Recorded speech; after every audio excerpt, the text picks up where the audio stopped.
tufundishe pia watoto wetu kusali. Kikubwa sana, tufundishe mtoto awe na hofu ya Mungu. Kuna vitu unajua mzazi mwenyewe huwezi bila kumshirikisha Mungu.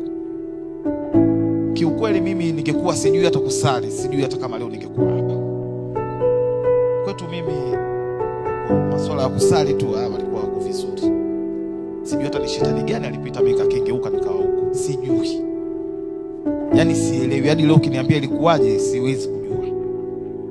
Lakini ninachomshukuru Mungu, nilipata muda mwenyewe nikatubu, nikasali usiku wa manane, saa 8 za usiku mwenyewe nikasali kwa dhati kabisa, nikasali. Yaani mimi naweza nikasema katika watu waliomuona Mungu mimi nimemuona.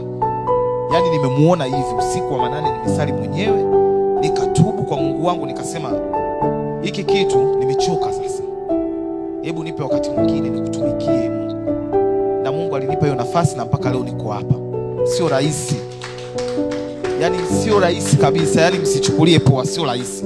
Yaani mtoto akishaingia huko kwenye mataifa kumrudisha hata uhubiri vipi. Mimi ndani mwasha alikuwa akihubiri na muangalia nasema mama anapoteza muda.